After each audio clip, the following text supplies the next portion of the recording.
Okay, so I'm going to show you guys how I created a PowerShell script which runs on a Windows operating system to give a reverse connection or a reverse shell. Um, Now that's just the basic way of explaining it, but the first step of what I had to do was create a Windows payload using this PowerShell script, right? And it can be run as a file, a program, a Word document, or just injected as a command in a Windows computer, and it will give me the attacker a reverse shell full access to that computer. So what I did was I took that script and I embedded it into a macro process in a Word document file. So a normal Word document file, but has been made macro enabled. So it allows that Word document to actually execute commands um, as it opens up the document. And it's just just look like a normal document with anything in it.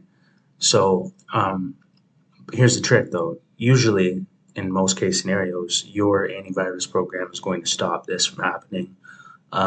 Windows Defender is already built into Windows. It's the most powerful antivirus program that you possibly have. It stops like everything.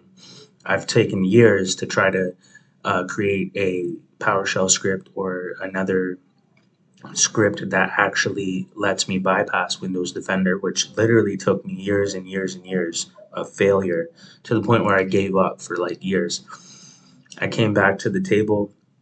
There's AI, there's ChatGPT, there's ways that you can you don't even know how I don't even know how to code, but I've been able to have code written for me or altered or work with ChatGPT AI to actually help me build this script or just ask it for information.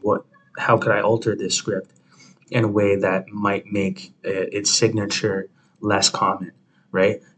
If you know how to talk to it and you know what you're talking about, you can make things happen. So I was able to create a PowerShell script that actually bypasses Windows Defender, which is honestly one of my biggest accomplishments when it comes to this stuff. So then once I had that script, I learned how to embed that into the macro process of a Word document. And I was like, this is crazy. Like I'm able to bypass Windows Defender and get a reverse shell through a Word document on a Windows computer. You have full access to that computer. You can literally rip all the passwords that anybody ever used on that browser, on that computer. Um, why you get the Wi-Fi password. You can get access to any of their accounts. Like you're completely compromised. Like somebody could download anything off of the computer. I can upload anything onto it, download. So it's just insane, right? You can listen through the microphone, through the camera without the light even coming on. It's unlimited what happens. And that's just from opening a Word document file that may have been emailed to an organization, and it could have came from I could spoof the legitimate administrators or the CEO, so whoever they take commands from, spoof his email and send an, um, an email to the other employees posing as the legitimate source that they're used to collecting emails from. So it's like you could infiltrate in that way. There's so many different ways. So that's the social engineering side of things.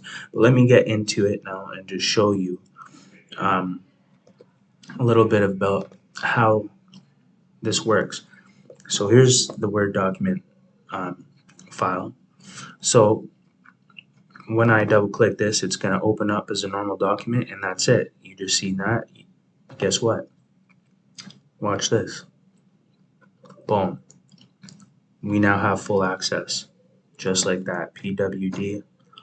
Users, this is the path that we're in inside of the Windows computer. It's the users, admin, OneDrive, desktop. And I can go and type ls and I can see everything inside.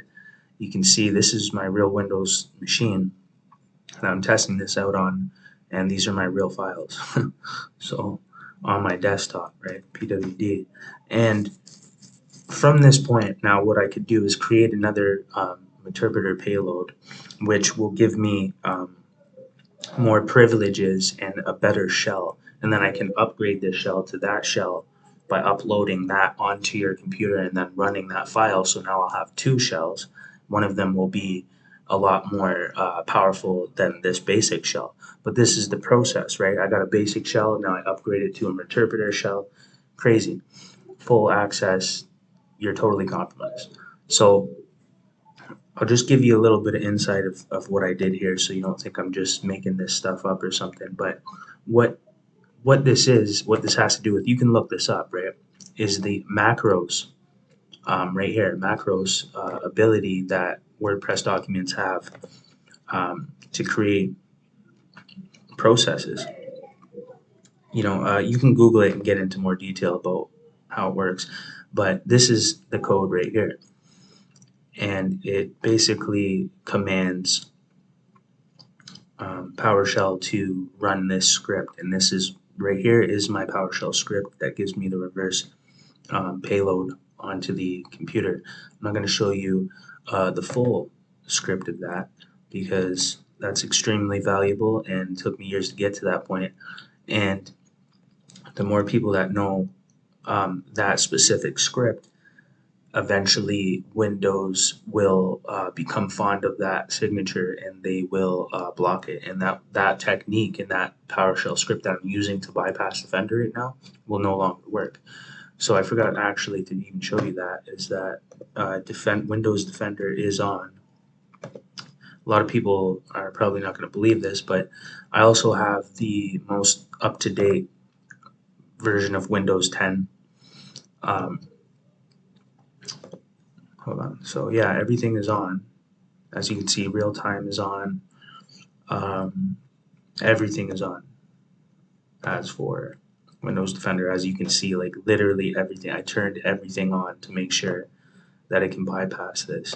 And I'll even show you again. I'll end the session and then I'll hit run again.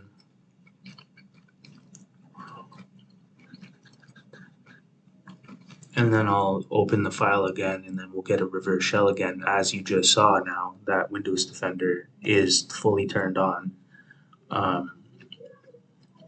So I'll just double click, opens up the Word document. You saw that little window real quick? That was a PowerShell window that just ran that PowerShell script and bypassed Windows Defender. And here we go, we're back in, we have our shell.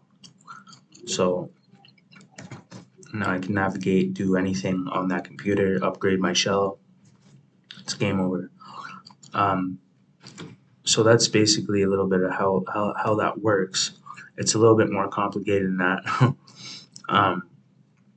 But you can do some research on WordPress documents and the macros feature and stuff like that, and what that can be used for, what its original purpose is for. But it can be abused, obviously, and exploited to get a reverse shell on a Windows computer. Now, that's not what allowed it to bypass Windows Defender. What allowed that to happen was originally my PowerShell script that I altered and edited and obfuscated to make it bypass Windows Defender, which is a whole nether field on its own, which is that's advanced, right?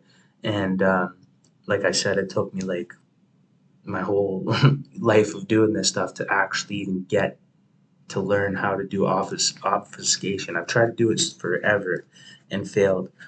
So I finally like upped my skills to the point where I can actually do this stuff. So anyways, just want to show you guys that and what that looks like. But I'm going to be making a full video on how to actually do this in Kali Linux step by step.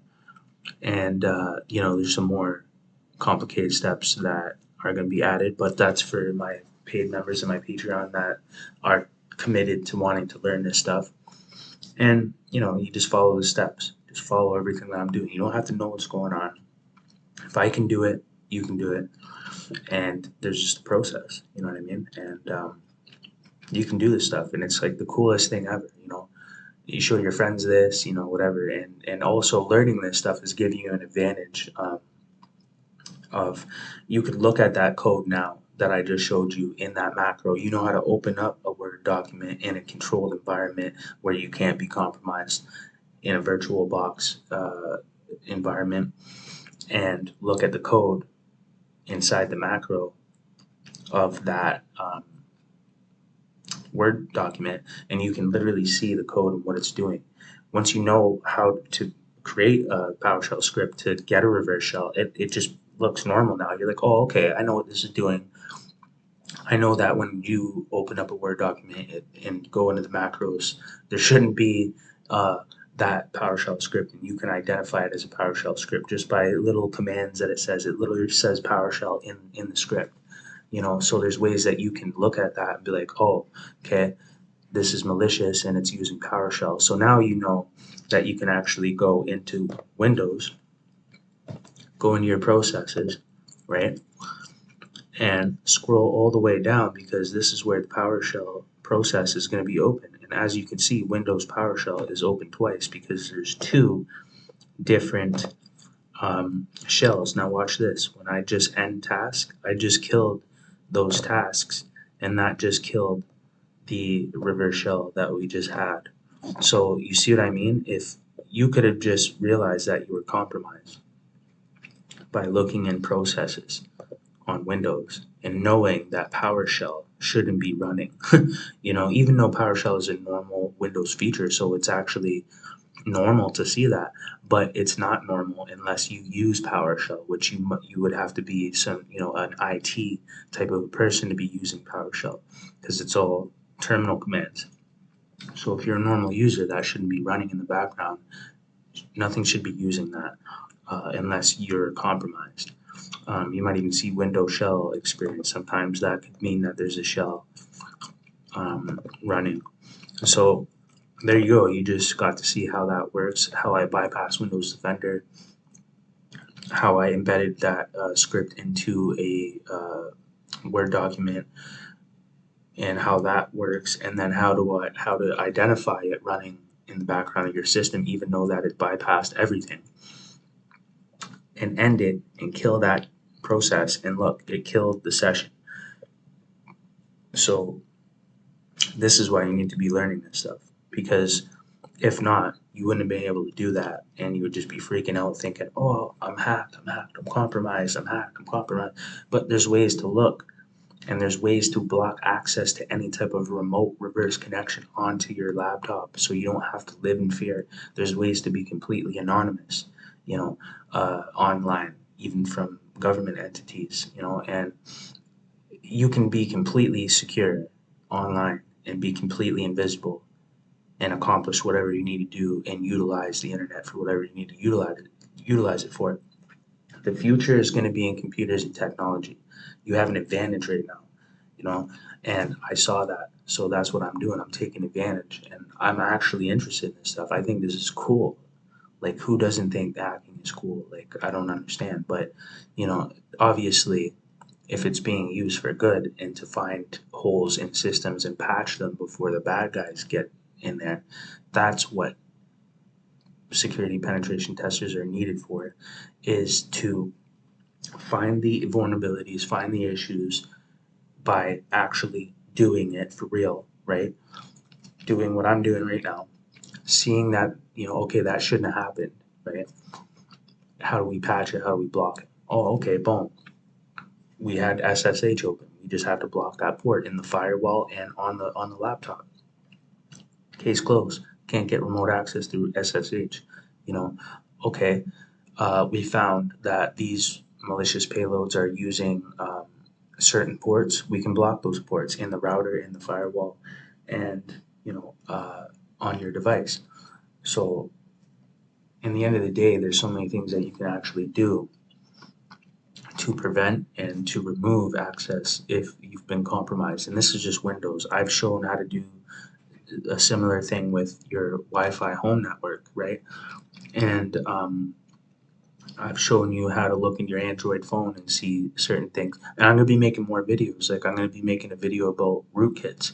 People are worried about rootkits, right? It could be installed underneath the operating system on the physical BIOS of the computer you're using, which can't be detected by the operating system.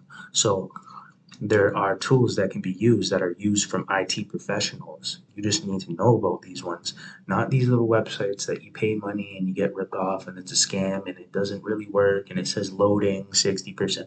That's all BS. That's not how you do that. There's a lot of BS around that type of rootkit stuff. It's not that simple, but there is a process and there are tools that are legitimate. You just have to know them through the IT community or through education and knowledge in IT. You'll know where these sources are, right? So they're hard to find.